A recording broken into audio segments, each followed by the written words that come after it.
Good morning, and welcome back to another Rethink Retail podcast. My name is Joshua Rockoff. I'm sitting here with Yuliya Samsonava, EPM Client Partner and Portfolio Head of Consumer and Services North America. Awesome. Vic? Vic Miles, General Manager of the Microsoft America's Retail and Consumer Goods business. Awesome. And I'm Joshua Rockoff. I am a wartime marketer and technologist running four formerly billion-dollar retailers: Stein Mart, Linens and Things, Franklin Mint, and Modell Sporting Goods.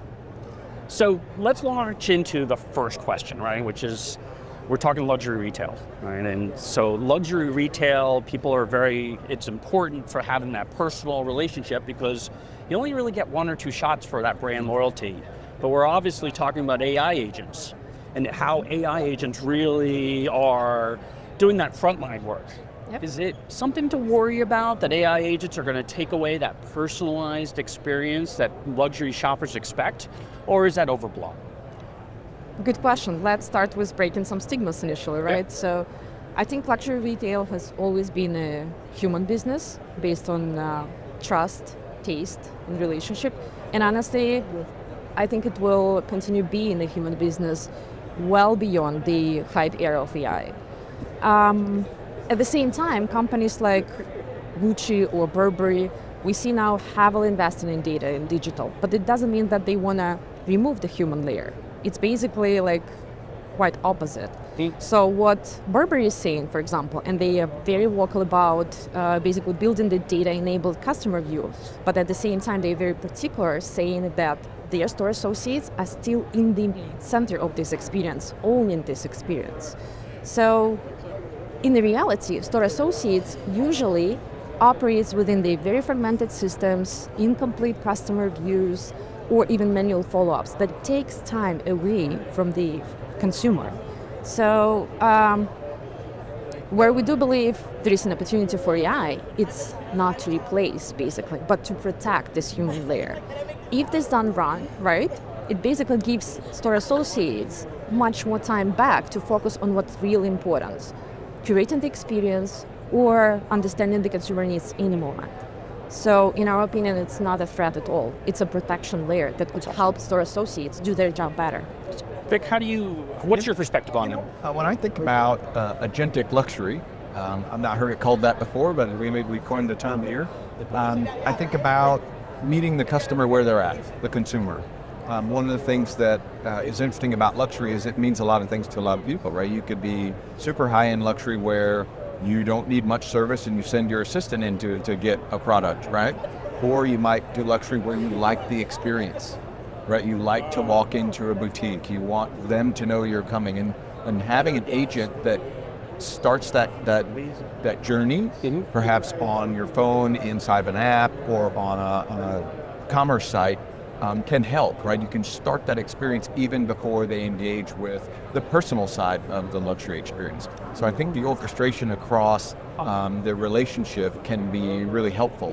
And so we look forward to some of the big brands that are doing work right now to try to extend their luxury experience out of the boutique and into the customer's home. I guess the big question or the big comment is that personalized thing. On that topic, right? Obviously, agentic AI, biggest buzzwords, huge presence for Microsoft and EPAM. Vic, is it more than automation? Is it still able to handle personalized experiences? I mean, luxury is personalized experience. Buying that Birkin bag is as personalized as you can get. Indeed. How is Microsoft really viewing that?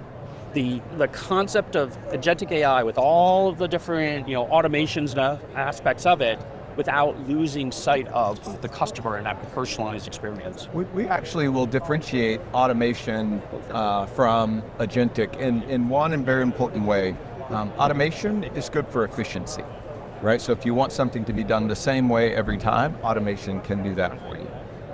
With agentic, you're exactly right. It pulls in the full context of the interaction, right? So maybe I've told the agent or the representative that I'm short on time today, but I want to see the bag, right? And they can orchestrate the experience so that we take that into account. Sure. Automation is going to do it the same way every time. You know, Right. step one always comes before step two, and so on. And so really differentiating those two is kind of how we think about it.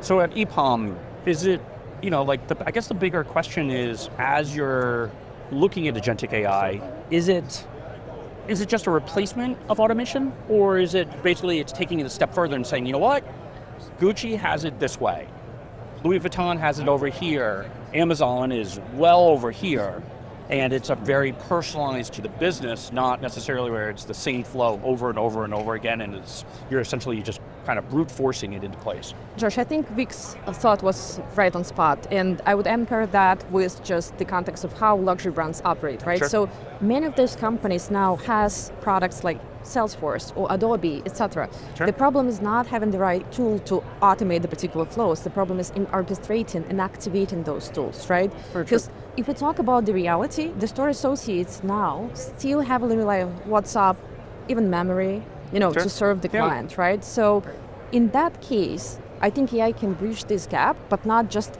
automating, but orchestrating the fragmented decisions across multiple systems to better serve store associates. It's pretty great. I guess though, I want to take a step back for a second, right? Sure. We talked about agentic. Yeah. What is agentic really? Like, what does it mean to you? Like, we're here, right? We've been hearing about it for realistically like 2 years. I went to a conference in New York last December, and what I thought I was going to get was sort of very much a paint by numbers AI approach, where I could walk in, I could just deploy it, I could get it. Turned out to be like custom software development, 18 months lead time. Well, yes, you could have a tool that'll build you a website, but it's going to take you 18 months to build it. What does agentic look like for EPOM and Microsoft? How is it actually being framed? So- what does the actual term mean to you? It's one of the things that we think about agentic is removing friction. Okay. Right, you mentioned an 18-month lead time, and I smiled because if you went to the conference last year, perhaps that would be true. I would say that's not exactly true today, especially as technology providers like Microsoft and EPAM bring agentic software development to the table. Sure. Right, you can actually build solutions and be in a place to test and validate much, much quicker. As it relates to the consumer experience, agentic is about personalization. So if I had to say, put an equal sign between the two, I'd say agentic is personalization at the highest scale, right? The agent can take all of the context. Probably I'd like to say the secret sauce in AI is the context string, right? Everything about me, whether it be purchase history or in stock or my preferences and whether I like shipping or I want to come pick it up, all of that all at once, and I can personalize the experience to you. That's what we see you get with agentic. Not taking the person out of the loop, but allowing that person to now have the power of that full context, right? As opposed to Sure. the questions. You've had a checkout experience certainly where or even like a food ordering, right? They have to walk you through, that's the automation, they have to walk you through, do you want cheese on that, what kind, and you go through. Agentic will sort of smooth that process out. Yuliya, one of the big comments about AI is experimentation. Right. Right? And as you're looking at this, are you using it to experiment for yourself before you deploy to into the market? I would say that I don't think it's about experimentation, to be honest, at this stage already. Okay. I truly believe, and I want to just refer back to your question earlier, that agentic for the luxury retail, in the way we see it at EPAM, is basically this invisible orchestration layer that would help the entire enterprise to be more efficient, to make better context-driven decisions, to connect data across multiple fragmented systems, basically to ensure that people can operate in a much better context and make data-driven decisions. So this invisible infrastructure is what agentic means for luxury retail, basically. And that leads, you're setting up my question perfectly. I love this, right? So for you, Yuliya, luxury retail obviously has certain operational challenges that a mass market or an off-price does not. When you're, some of those challenges are limited inventory, right? You're not talking about where you have 100,000 or millions of units. You're talking like a Birkin bag, right? Where you're talking 10 or 20 or 30 total.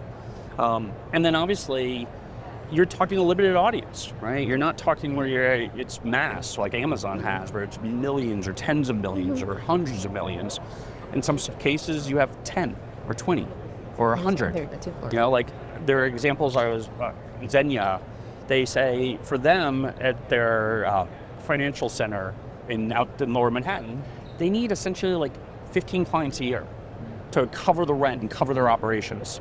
So if they get 20 or 25 or one of the traders upstairs all of a sudden does really well, for them, that's made their year.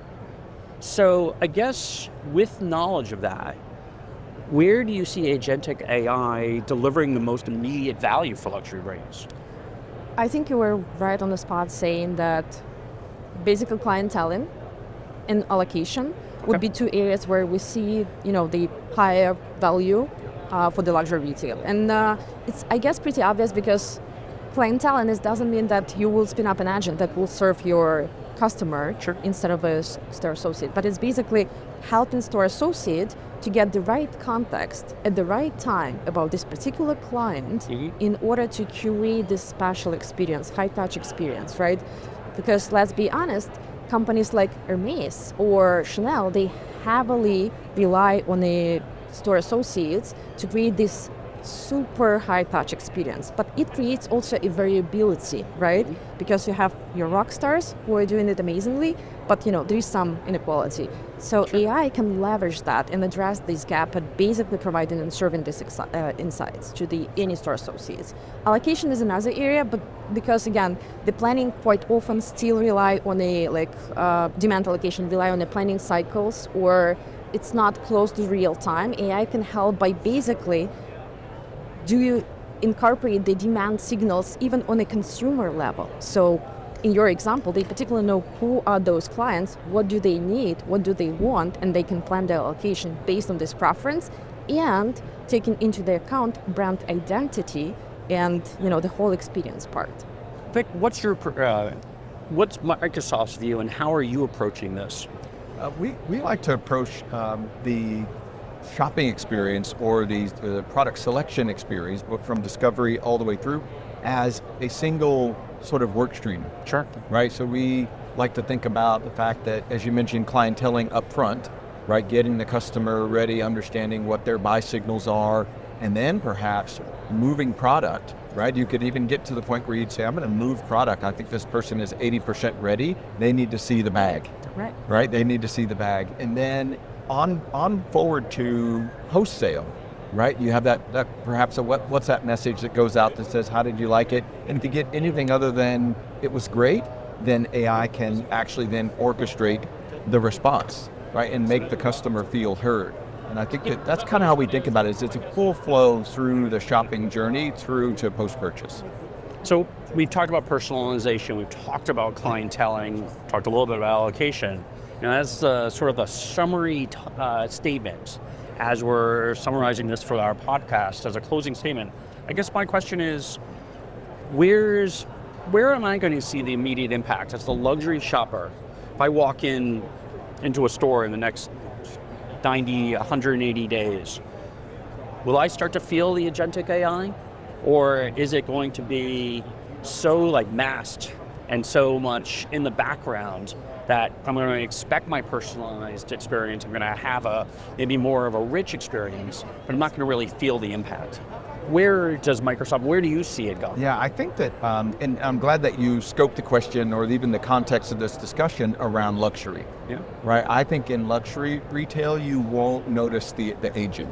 Okay. Right, it should be frictionless, it should work in the background, it should enable that representative to serve you better. You should feel better served and more attached to the brand, more so than a chatbot that you have to interact with. So I think you won't see it at all in luxury. That's very different than perhaps grocery, right, where you're doing meal planning and it's clear that I'm working with an agent or some bot kind of a experience. But yeah, I think luxury, we want to keep it in the background. I completely agree, and that's why I called it invisible infrastructure or invisible layer. I think you as a consumer in luxury retail should not see the AI. It should work behind the scenes and basically just make sure that whatever experience you've got, it's always relevant, on point, and has a complete view of who you are, what do you want, what do you prefer, but you don't actually notice it. Awesome. Can I steal that? Yeah. You say invisible infrastructure. Yeah, why not? I love that. I love that. Well, I really appreciate both of your time today. It's been fascinating to talk about the Thanks. opportunity with agentic AI. I mean, it's the buzzword of the day. And I think luxury retail is very much, a lot of times they don't embrace the technology as quickly as sort of the bleeding edge companies or the mass or the grocery stores. So I love hearing your perspectives, because the reality is luxury retail is where it starts. And it's certainly refreshing to hear that both of your organizations have really embraced it and have identified where the opportunities lie. So I think I'm really looking forward to seeing what you're doing in the market. And if we can, let's sit down again in 6 months. Let's do that. Right? And that way we still have that same conversation of, okay, let's talk about the same topics. Now, what have we seen? Yes, I'm glad you didn't say a year. So I think 6 months Yeah. is going to be perfect. I think we will I agree. have some examples of service that's been sort of supercharged. And when you have margins like luxury retailers do, there's room to sort of expand that experience. I agree.